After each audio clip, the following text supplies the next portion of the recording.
Saludos, gentes.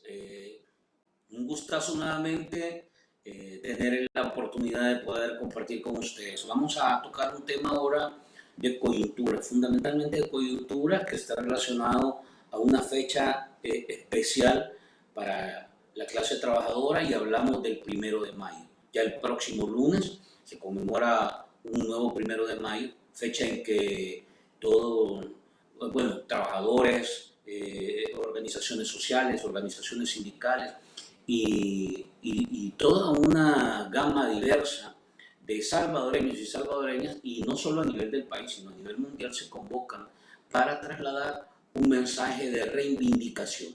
Y aquí, en el país, hay una agenda política muy fuerte, y de eso vamos a hablar ahora. Para eso queremos darle la bienvenida a nuestro invitado de este día, a Frank Omar, miembro del bloque de Resistencia Popular. Así es, ¿verdad, Frank? Resistencia y Rebeldía Popular. Resistencia y Rebeldía Popular. Hay que hacerla más corta para que se le quede a uno. No, o sea, el Frank, bloque le... gracias por hacer el espacio. Gracias por hacer el espacio. Teníamos días de no conversar, pero ahora es un buen momento.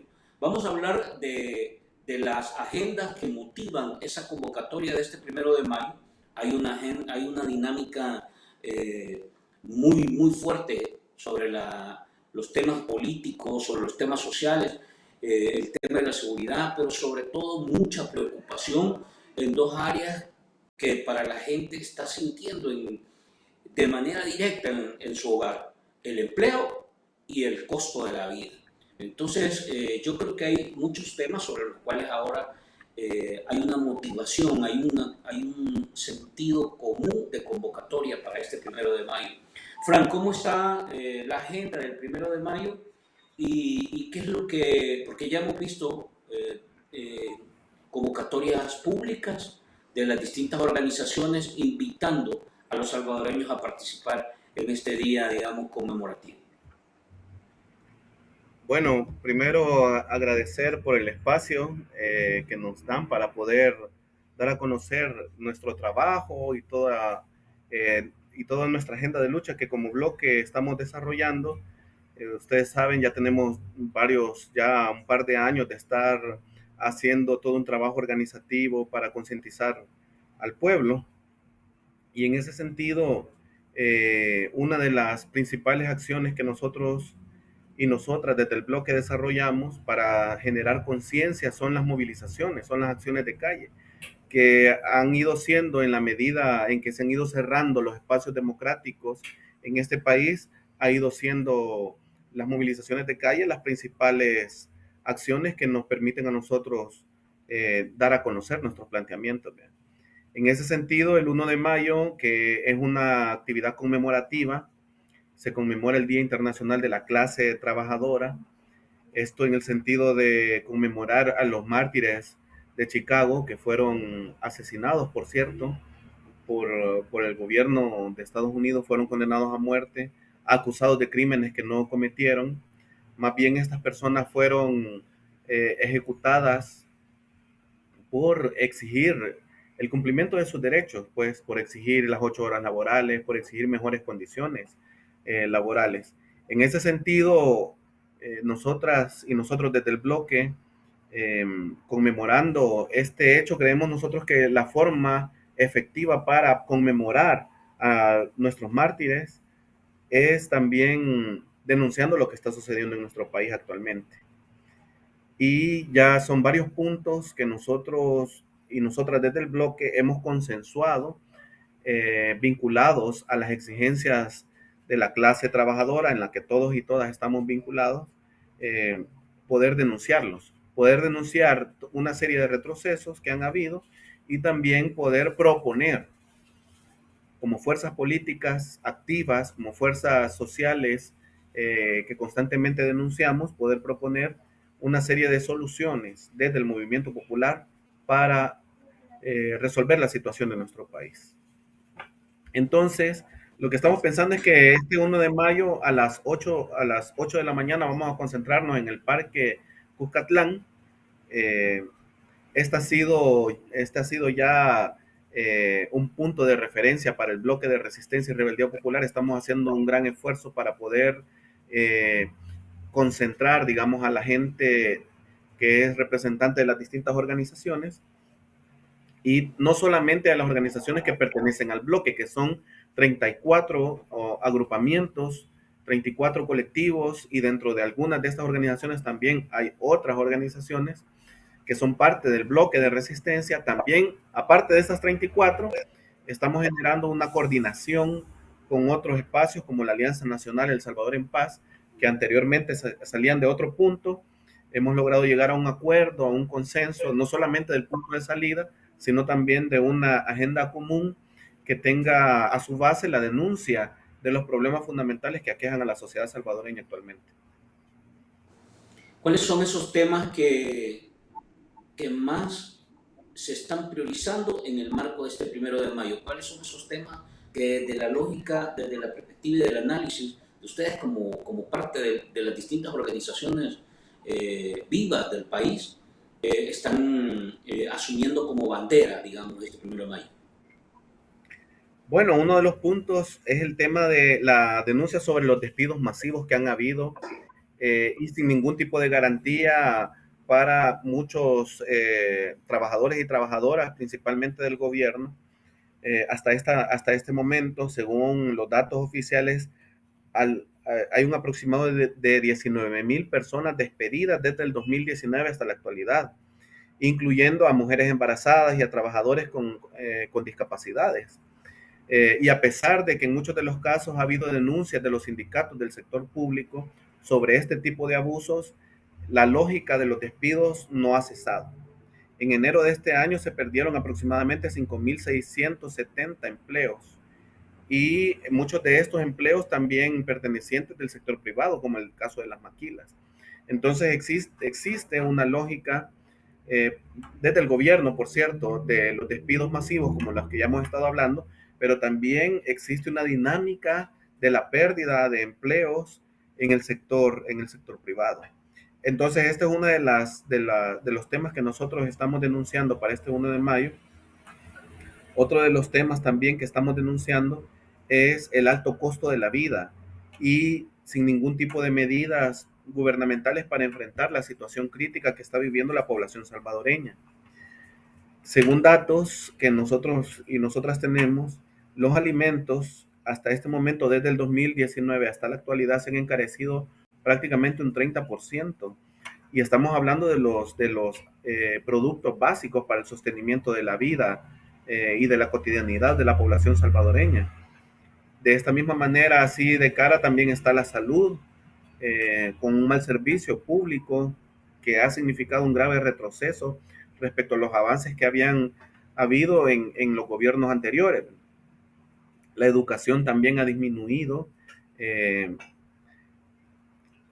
y también podemos identificar que los combustibles han aumentado de precio, el transporte también. De repente ya en muchas de las rutas de bus ya no te cobran 20 centavos, sino 35, o a veces ya no te cobran 35 centavos, sino que 50. Es decir, ha habido un aumento del pasaje, y no ha habido ningún tipo de solución sostenible por parte del gobierno. Frente a esa situación, el gobierno no presenta un plan sostenible que combata la crisis a la que nos estamos enfrentando. Y esta situación, a quienes golpean más es a la población salvadoreña en su mayoría, a la gran población trabajadora, a la que nosotras y nosotros vamos a salir a conmemorar este 1 de mayo. Otro de los puntos también de agenda para este 1 de mayo que estamos reivindicando y que estamos denunciando en este contexto es el aumento de las violaciones a los derechos laborales. Ya lo decíamos anteriormente. No solamente es el hecho de los despidos de manera abusiva, sin respetar las leyes establecidas, sino también la represión que ha habido al sector sindical. Como ustedes sabrán, hay muchos sindicatos que ni siquiera han logrado tener sus acreditaciones. Y estas acreditaciones, y sin un sindicato sin acreditaciones, pues prácticamente le están quitando la posibilidad de negociar con la patronal, porque no es, digamos, el ente acreditado para hacerlo sin tener ese respaldo institucional que desde el Ministerio de Trabajo debe dársele. Prácticamente las credenciales a muchos sindicatos les ha servido como moneda de cambio. Ustedes no dicen nada sobre el gobierno, entonces van a tener facilidades para obtener las credenciales. Pero si ustedes son críticos a toda la situación que está pasando, entonces vamos a bloquear el proceso de legalización o de acreditación o de renovación de las juntas directivas. Así está la dinámica en este momento y es parte de las denuncias que estamos haciendo. Hay, También, hay, sí, Fran Omar, dentro de esta agenda un tema sobre, o lo han valorado ustedes, digamos, o discutido, sobre el tema del nivel de abuso y vulneración que hay en general a aquella población que ha sido afectada de manera directa y vamos desde distintos puntos. Desde los que han sido detenidos por un procedimiento irregular y un poco arbitrario de las instancias, digamos, como la policía o Fuerza Armada, o hasta aquellos que están siendo, esto tiene que ver como eje transversal el papel del Estado, o aquellos que están siendo en realidad este, apretados por cobros, por ejemplo, de ANDA, que hemos visto cobros en realidad increíbles de $1,000, de $600, a gente que vive en su casa. Entonces, este tipo de abusos de parte del Estado, de la institucionalidad, ¿ustedes cómo lo han evaluado en esta coyuntura y en este marco? sí, bueno, es parte de también los puntos que vamos a denunciar. La situación, como le hemos planteado a nivel general, está muy grave para la clase trabajadora, principalmente porque hay una serie de situaciones que profundizan eh, la grave ya situación de muchas personas. Una de esas situaciones es la dinámica de las capturas arbitrarias que se han dado en el contexto del régimen de excepción, en donde hay miles de denuncias sobre detenciones de manera arbitraria de personas que por vivir en una zona en condiciones de vulnerabilidad ha sido detenida, y respetando cualquier proceso y respetando cualquier principio y respetando los derechos fundamentales de las personas. Y todo este tipo de situaciones se han parado en la lógica del régimen de excepción, del cual ya tenemos más de un año. Ya de ese régimen en donde se restringen el ejercicio de derechos fundamentales, prácticamente ya no ha sido, digamos, un periodo excepcional, sino que se ha convertido en una política permanente del gobierno.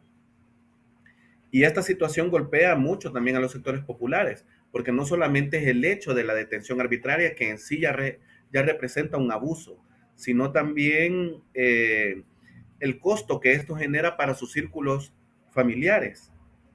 Muchas de las personas, o la gran mayoría de las personas detenidas, son personas, como le hemos dicho, que viven en condiciones de vulnerabilidad, eh, que prácticamente somete a un gasto a sus familiares, que tienen que conseguir abogados, que tienen que garantizar recursos para poder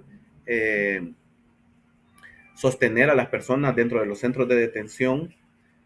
Y bueno, y aparte de eso, en muchos de los casos, muchas de las personas detenidas eran el sostén económico de las familias y aparte de que les quitan el sostén económico, también les genera presión para garantizar recursos que garanticen que la persona dentro del centro de detención no muera.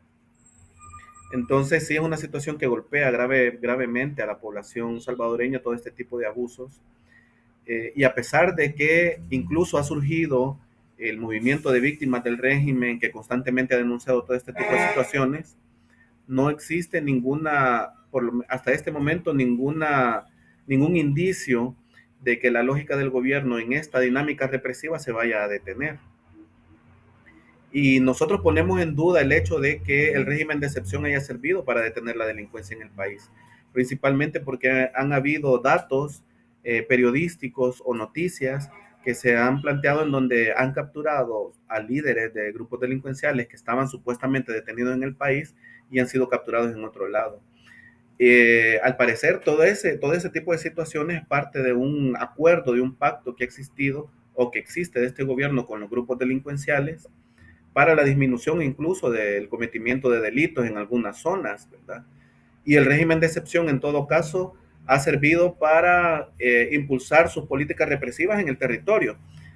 Por ejemplo, el tema de los desalojos en el centro de San Salvador, en donde cientos de personas, miles de personas que tenían, digamos, su trabajo ahí, parte de toda la dinámica de la economía, vamos a decirlo entre comillas, informal, que se sostenían con la venta de sus productos en el centro de San Salvador, fueron desalojados sin ninguna opción.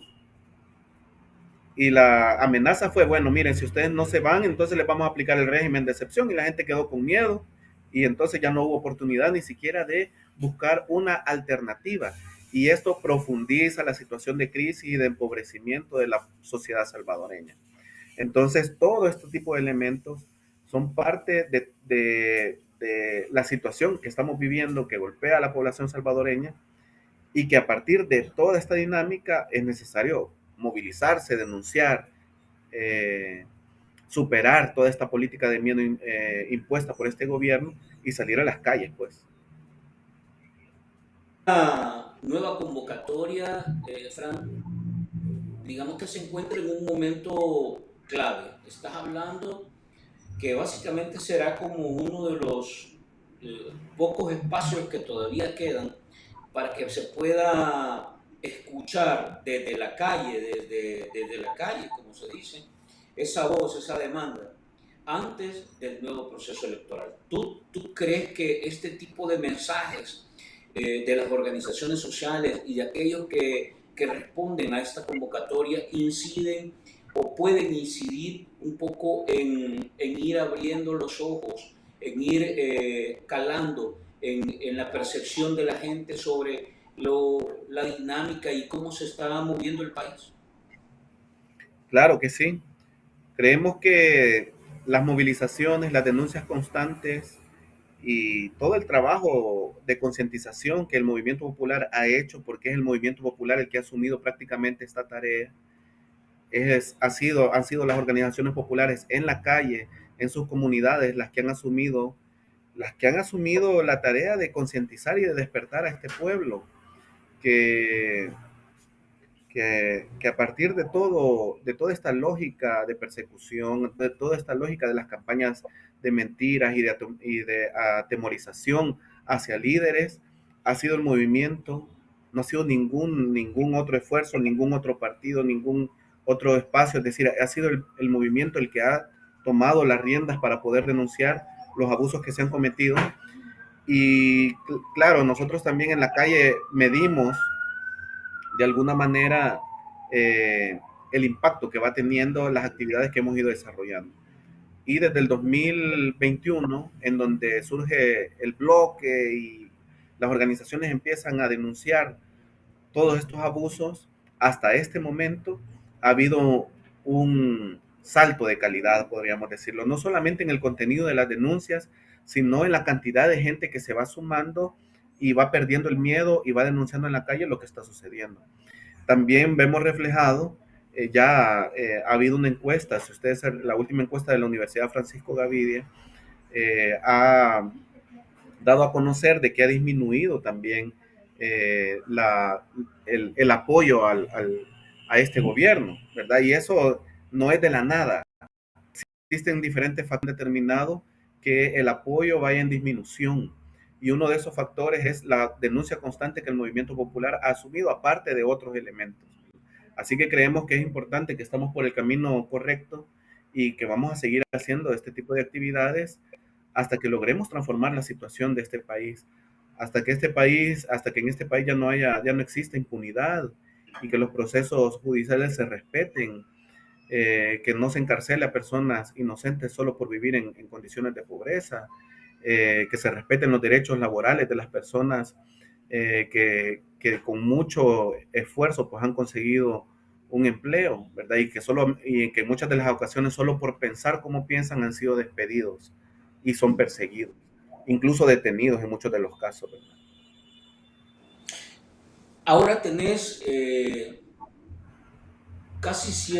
bueno, estamos casi cerrando 4 años de gobierno, ¿verdad? En teoría y en un estado donde la ley se respeta, respete y donde la Constitución de verdad marque de manera real aquellos grandes normas que rigen el sistema democrático, no habría ninguna posibilidad de que una aspiración, digamos, de mantenerse de manera ilegal en el poder se pueda encontrar un escenario favorable. Sin embargo, por lo que estamos viendo, esa condición en el país ha sido totalmente desbaratada. O sea, que aquí ya el marco constitucional, la ley se irrumpe, se pisotea, etc. ¿Cuál debería ser la lectura de estos 4 años que básicamente marcarían el cierre de ciclo de un gobierno que se vendió al país como una nueva política, que se vendió al país como el gran cambio, que se vendió al país como la solución a todo lo que en teoría en los últimos siglos no se ha hecho, etcétera? Tomando en cuenta que, francamente, más allá de las movidas políticas y de los de esos ajustes que de manera tramposa se puedan hacer para extender la posibilidad de que se mantenga un gobernante, francamente, 5 años es el periodo de gobierno que concluye ya en este ciclo que básicamente se ha abierto como un ciclo preelectoral. ¿Cuáles podrían ser, desde la lectura que hacen ustedes del BRP y de las organizaciones sociales, esos elementos que marcan este ciclo político, este ciclo de estilo y modo y método de gobierno, Frank? Sí, eh, desde la firma de los acuerdos de paz se hizo una serie de consensos entre las distintas fuerzas políticas para poder resolver los problemas de la sociedad a través de métodos democráticos y métodos pacíficos. Y del respeto a la institucionalidad fue parte de toda esta dinámica.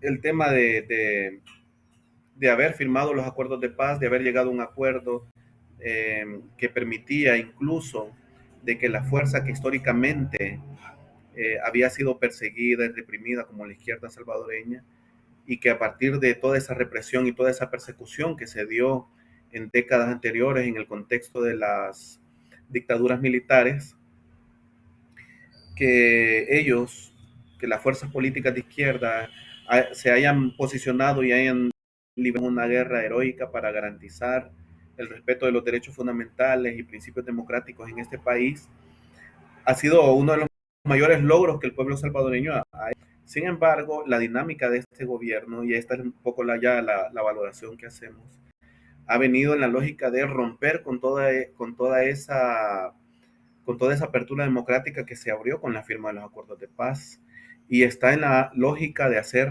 retroceder a la sociedad salvadoreña a periodos oscuros, ya que todavía han marcado y siguen sus marcas muy frescas en la sociedad salvadoreña, como el caso de la impunidad o el caso de la utilización del órgano judicial para perseguir políticamente a opositores. Eh, Creemos que la dinámica de este gobierno ha ido en la lógica de controlar totalmente los 3 órganos fundamentales de gobierno y ponerlos en función en función y al servicio de familias millonarias de este país. Lo que necesitamos nosotras y nosotros es un gobierno que responda a los intereses del pueblo, no un gobierno que utilice las instituciones para mentir, para ocultar información que debería de ser pública.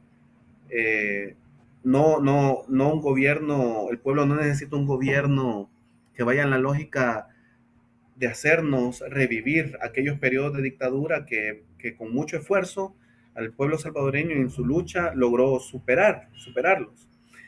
Y ya hemos visto muchos indicios desde el 1 de mayo del 2021, incluso antes, desde el 9 de febrero del 2020, ha venido una lógica de la militarización y una lógica de retrocesos en materia democrática que ha golpeado fuertemente a la sociedad salvadoreña, y que esperamos nosotros que ese golpe que ha recibido la sociedad salvadoreña sea superado también por la misma organización de la sociedad salvadoreña que anhela una sociedad con paz, una sociedad con justicia, una sociedad sin, una sociedad sin violaciones a los derechos fundamentales, es decir, una sociedad en donde todas y todos quepamos, pues. Entonces, en ese sentido, creemos que este gobierno ha representado totalmente lo contrario. Claro, llegó con un discurso muy radical, incluso llegó a la Universidad de El Salvador gritando de que el pueblo unido y bueno, un montón de situaciones montándose en el discurso y también montándose en el pensamiento de izquierda, que de alguna manera ha impulsado las transformaciones en este país, para después de haber llegado al gobierno hacer totalmente lo contrario a lo que dijo, ¿verdad? Entonces, sí, nuestra evaluación es una evaluación muy negativa respecto al funcionamiento de los 4 años de este gobierno. De todos los proyectos que prometió, pues no vemos nada. Nosotros, incluso el tema de las sedes universitarias, nada que ver, ¿verdad? Hay una deuda millonaria, por cierto, que ayer hubo una conferencia de prensa de docentes de la Facultad Multidisciplinaria para Central sobre la deuda salarios que tiene la Universidad de El Salvador con este sector docente. Y es parte de toda esta dinámica de retrocesos que ha habido. Eh, el gobierno no ha hecho mayor cosa respecto al tema de las promesas que dijo, ¿verdad? Y esa es una situación muy grave porque también es un engaño hacia el pueblo, pues. O sea, la gente al final confió y le dio el voto de confianza a partir de las promesas que se hicieron, y a 4 años de este gobierno lo que tenemos como resultado es gente inocente muerta en las cárceles, gente inocente detenida en las cárceles. Lo que tenemos después de 4 años y de un sinfín de promesas es un cierre de espacios democráticos, eh, falta de acceso a la información pública, violaciones a derechos fundamentales, detenciones de sindicalistas, malversación de fondos, casos de corrupción, etcétera. O sea, es una situación súper grave la que estamos viviendo. Te quiero pedir también que me hagas así el resumen muy rápido, porque también se cierra ese ciclo. De hecho, el 1 de mayo cierra el ciclo de los municipios y de la Asamblea Legislativa, Fred. ¿Cuál es la evaluación que hacen de estos dos marcos de institucionalidad que son fundamentales para el país también? ¿Cómo ves el papel que ha asumido la Asamblea Legislativa y en especial ese grupo parlamentario que controla mayoritariamente esa institución? Y después, ¿cómo ves el proceso, el desarrollo que lleva o la ruta que lleva el municipalismo en el país a 2 años de haber asumido casi el control pleno del municipalismo? Alcaldes propuestos por nuevas ideas y básicamente votados por una figura de la N y Bukele. Sí, bueno, eh, yo no quisiera escucharme tan negativo frente a los escenarios que se plantean, pero en realidad lo que ha sucedido es que son resultados negativos a 2 años de entrada de los gobiernos municipales y de la nueva Asamblea Legislativa.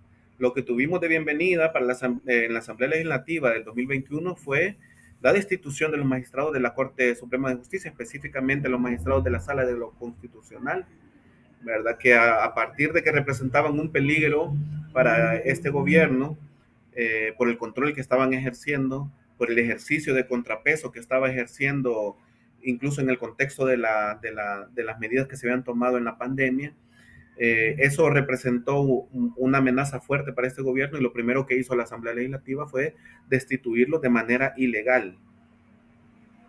No solamente a los magistrados de la Sala de lo Constitucional, sino también al fiscal general de la República. Y la elección de nuevos magistrados de una forma también contraria a la legislación salvadoreña. Eso tuvimos de bienvenida. Y después de eso se fueron dando una serie de aprobaciones de leyes que han afectado a la población salvadoreña, ¿verdad? Para mencionar una de ellas es el tema de la ley Bitcoin, ¿verdad? En donde en donde se han invertido millones de dólares que prácticamente han quedado perdidos, porque ustedes saben, al final el Bitcoin se ha devaluado, ese recurso, que es recurso nuestro, el recurso del público, el recurso que vos pagás, que yo pago con nuestros impuestos, ha sido utilizado para chiviar.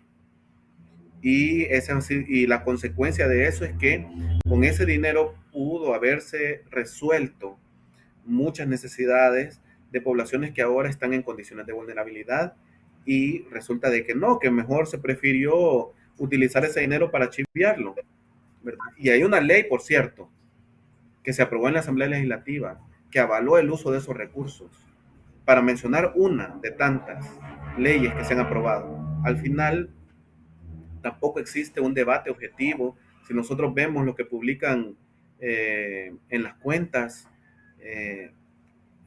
oficiales, incluso o en cuentas de algunos youtubers, es que de chiste sirve la asamblea, pues, o sea, hacer memes, o sea, como que todo el tema de la discusión de leyes que van a afectar a la población salvadoreña se ha reducido a memes, a emplazamientos a opositores para tratar de dejarlos, o por lo menos para tratar de que frente a la sociedad salvadoreña queden en ridículo. Esa es como la lógica del papel de la Asamblea Legislativa, porque discusiones sobre leyes que puedan beneficiar a la población salvadoreña no ha habido hasta este momento. Es en el caso de la Asamblea Legislativa.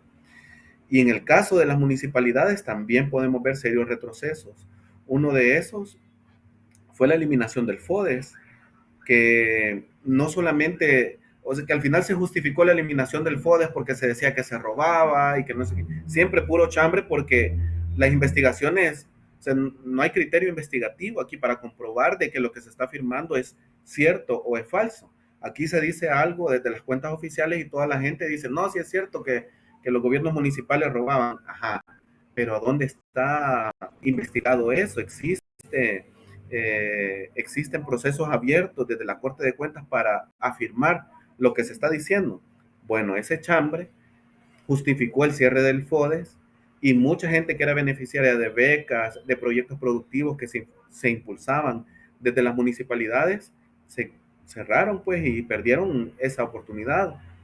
Se creó la DOM, la Dirección de Obras Municipales, que al final también ha servido para hacer campaña proselitista, porque muchas de las obras municipales que se impulsan desde la DOM, desde la Dirección de Obras Municipales, se hacen obviamente con el beneficio, con la lógica, perdón, de beneficiar a las alcaldías que están a favor del oficialismo, ¿verdad? Y no a alcaldías que no están gobernadas por el partido oficial. Es decir, hay una dinámica ahí de ahogo, y también hay un rompimiento de la lógica de la autonomía municipal, que era parte también de los principios que se han venido impulsando desde hace años, ¿verdad? Incluso hay un código municipal que habla sobre el tema de la autonomía administrativa y financiera, etcétera, y todo eso ya ha quedado en una lógica desfasada con las políticas que este gobierno ha estado impulsando. Entonces, hasta las alcaldías de Nuevas Ideas han sido afectadas concretamente con la eliminación del FODES, con toda esta lógica de romper con la dinámica de la autonomía municipal. Ya, o sea, no existe. ¿Qué hacen ahora los gobiernos municipales? Se han convertido en entes administrativos dependientes del Ejecutivo y nada más. Con este preámbulo y con este marco, un poco cuál es la expectativa de este año que viene, para tratar de cerrar este análisis sobre el 1 de mayo, Frank. ¿Cuáles más o menos son las 3 o 4 características que ves por donde va a transitar el país, tomando en cuenta que vas a un escenario electoral, tomando en cuenta las condiciones económicas, el tema del desempleo, el papel y el rol o el método que ha decidido implementar este gobierno, que aparentemente no se va a modificar en nada? ¿Y cuáles son esos 3 o 4 elementos que ves que van a ser con los que te vas a tener como ciudadano, como salvadoreño, como salvadoreña, que estar enfrentándote en este año que básicamente está transitando? Porque uno mira por ahí, Fran, y quizás me voy a atrever a decirlo, pero hay una variable que encontrás por todos lados, y es el elemento del miedo, del temor, ¿verdad? Entonces, más o menos, ¿cuáles son esas características que ustedes ven de cara a este año, Frank? Bueno, de cara a este año, en un proceso, en un periodo preelectoral, eh, vemos que existe toda una dinámica de la consolidación de medidas jurídicas que van en la lógica de garantizar el fraude del próximo proceso electoral. Ya existen varias medidas. Una de las primeras medidas ha sido la justificación, la resolución de la Sala de lo Constitucional que justifica la reelección del actual presidente, ¿verdad? Eh, la misma sala, el mismo vicepresidente, por cierto, hace poco dijo de que lo que estaba buscando Bukele no era una reelección, sino un segundo mandato, ¿verdad? Como que si gobernar por segunda vez no es reelegirse.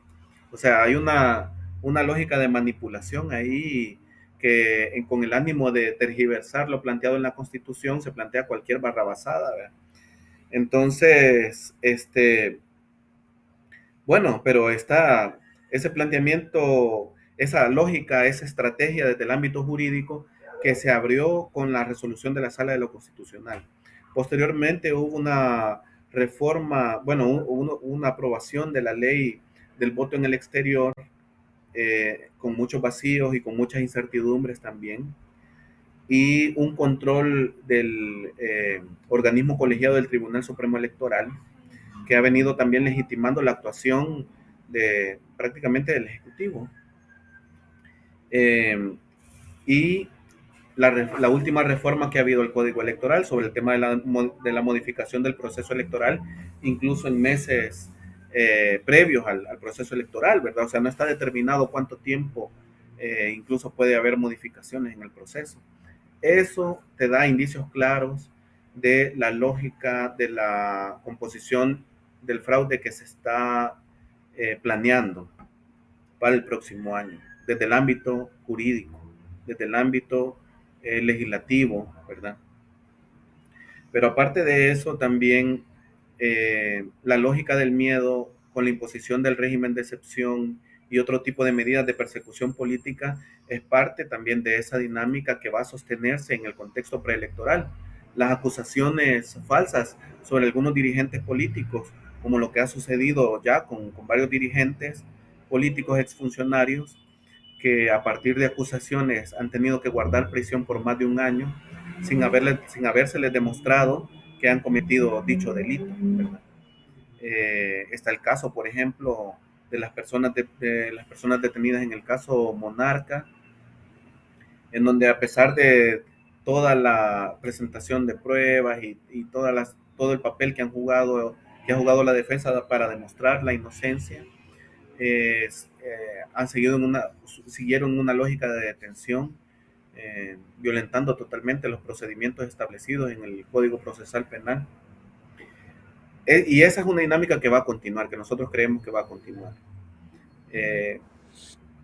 De ahí podríamos decir que no existe ninguna posibilidad de que el gobierno pueda resolver toda la situación de crisis que está viviendo la población salvadoreña, y que para que eso no le reste réditos en el proceso preelectoral, va a seguir desarrollando una serie de campañas con el ánimo de mentir, de sostener la mentira como base fundamental para el desarrollo de la política del actual gobierno.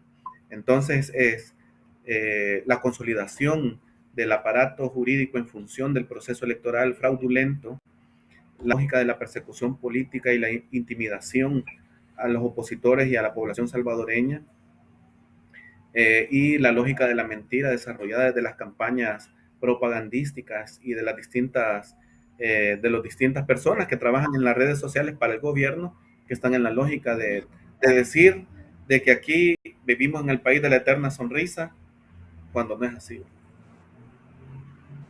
Frank, ¿cómo lees al ciudadano, a la población?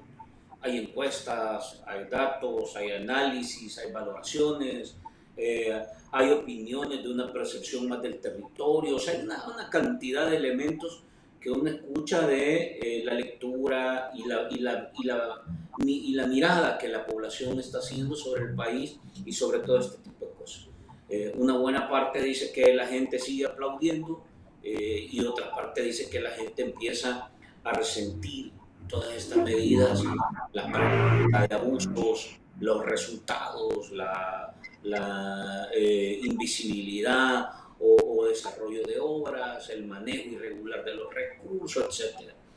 Y otros dicen que la gente responde de manera de no meterse en problemas, de no generar una situación que afecte a su entorno familiar o personal. ¿Cuál es la lectura de la población, de la gente? ¿Cómo se siente la gente desde la perspectiva de ustedes como bloque? Bueno, ciertamente la gente ha ido descubriendo toda esta situación que hemos planteado. Claro, no ha sido como un descubrimiento así de la nada, ¿verdad? Ha habido, ha estado el papel constante de, como lo hemos dicho, de distintas organizaciones sociales que han estado denunciando permanentemente los distintos abusos que este gobierno ha cometido, y eso ha servido para concientizar a la población.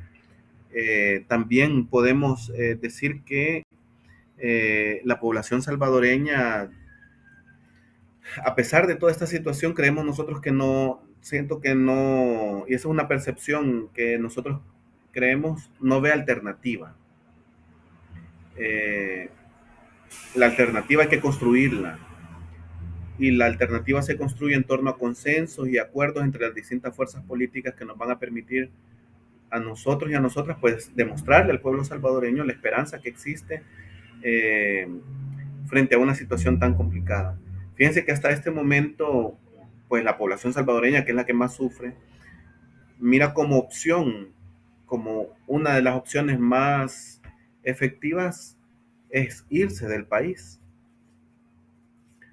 Según estudios, eh, hasta este momento hay aproximadamente 500,000 personas que han emigrado hacia Estados Unidos al no encontrar algún tipo de solución en el país, algún tipo de alternativa.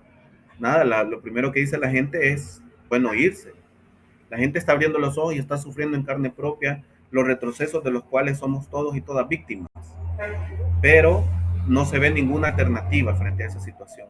Y la alternativa que el pueblo tiene es irse del país. Creemos nosotros que Es que esto, esta es que esto, alternativa, Fran, perdón, se va a traducir, ¿sí? perdón, Fran, te voy a agregar este elemento.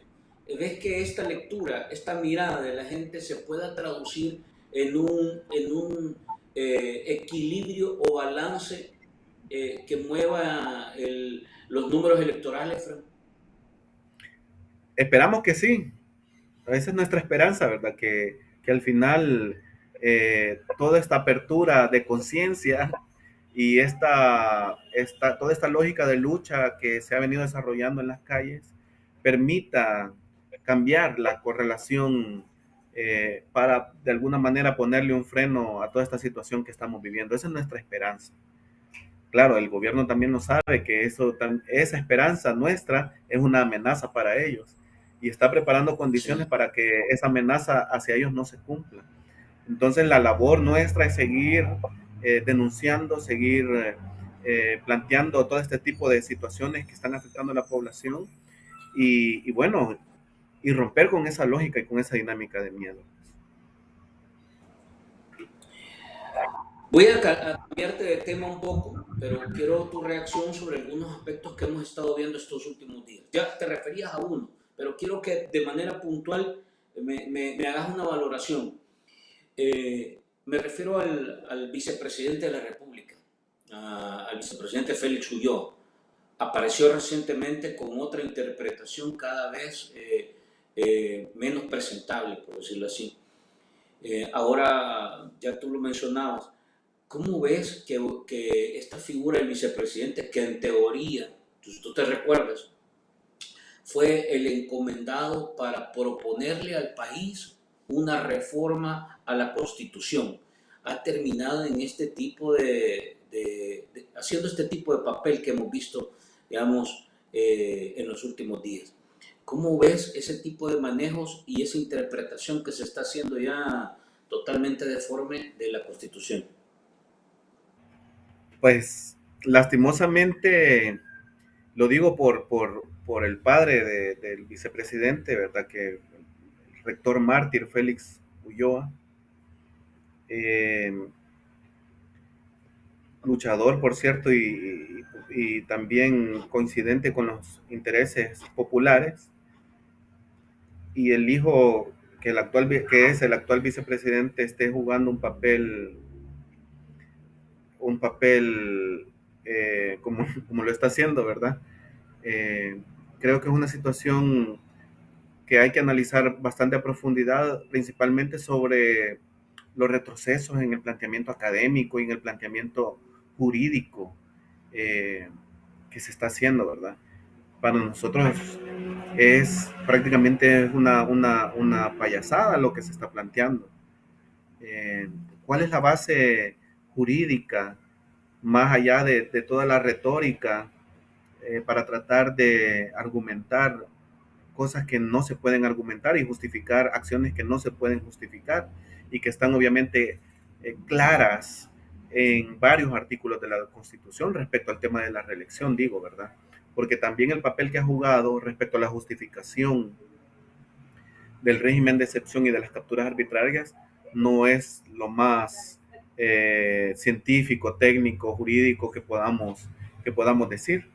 Es decir, el papel jugado del vicepresidente en este contexto para una situación muy penosa al final, ¿verdad? Porque se está tratando de justificar algo que no es justificable. Voy al otro tema. Hace 2 días apareció una investigación, aparece en medios de comunicación una investigación que revela yo le he llamado otra movida en la que ha caído, digamos, aparecido nuevamente el director de centros penales, Osiris Luna. Aparece nuevamente con la madre, involucrado en un tema relacionado al uso de recursos públicos y al uso de recursos humanos que está considerado como el plan Yo Cambio, para hacer trabajos en un proyecto que está relacionado al tema familiar. ¿Cuál es la valoración que tienes sobre este aspecto, sobre este nuevo caso que se logra hacer público y que nuevamente aparece involucrado Osiris Luna? Pero ahí solo te agrego esto: ¿por qué el presidente Bukele no dice nada y sigue manteniendo a este tipo de personajes dentro de su gabinete? Porque es la dinámica de este gobierno, por eso no dice nada. Es la dinámica de este gobierno el tema de la falta de acceso a la información pública. Es parte de la dinámica de este gobierno la impunidad, y ya se ha mencionado en ocasiones anteriores. Existió el caso aquel del viaje que hizo el actual director de centros penales en un jet privado que no se sabe quién lo pagó, ¿verdad? Que incluso hubo una resolución del aquel momento Instituto de Acceso a la Información Pública, que ahora guarda un silencio total frente a todo este tipo de casos. Hubo una resolución en donde se le exigía información para que se justificara y que se pronunciara respecto a mencionar o sea, para decir quién había sido el que había pagado ese viaje. Hasta este momento nadie sabe nada de eso. Aparte de eso, el tema de la administración de las tiendas en los centros penales es otra de las situaciones que también se han planteado. Y ahora se suma digamos, el uso de recursos públicos y también de fuerza de trabajo de las personas que están en fase de confianza para beneficiar a propiedades particulares, a propiedades privadas, que están vinculadas siempre a la familia del actual director de centros penales. Es parte de la dinámica de este gobierno. No solamente el caso del actual director, incluso en el contexto de la pandemia surgieron muchas denuncias sobre el tema de corrupción para beneficiar a personas allegadas al gobierno en contrataciones sobre la adquisición de productos que supuestamente iban a combatir la pandemia y al final estaban beneficiando a empresarios vinculados a este gobierno. Eso es una de las cuestiones que se ha sostenido durante estos 3 años. Y va a ser esta la lógica también que se va a sostener durante lo que falta de este mandato. Es parte de la impunidad con la que actúa este gobierno, con la falta de transparencia y con la falta de garantías, porque el problema es también, aparte de todo este tema de impunidad, es la intimidación que se hace a las personas que denuncian este tipo de situaciones, ¿verdad? La persecución a periodistas, ¿verdad? O incluso, el pago de la propaganda, el pago de pautas gubernamentales, como también moneda de cambio para medios privados, ¿verdad? Es decir, si denuncias, si das a conocer noticias sobre todo este tipo de situaciones que se están dando, sobre toda esta lógica de impunidad, entonces te quito la pauta gubernamental y entonces te ahogo, ¿verdad? Entonces está condicionado. Eh, Nos parece que es una dinámica que va a sostenerse, pues. Pero ¿cómo ves que se mantenga este tipo de gente dentro del gabinete?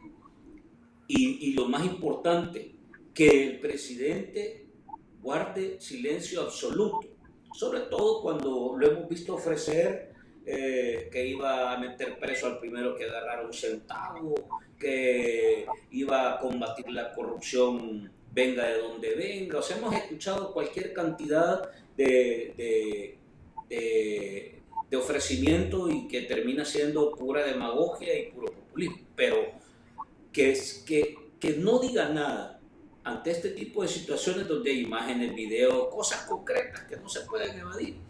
Entonces, ¿qué es lo que está pasando en ese gobierno y en ese gabinete? Pues sí, lo que está pasando es que es algo visible, pues, o sea, es algo que, por lo menos en este caso, ha logrado salir a la luz.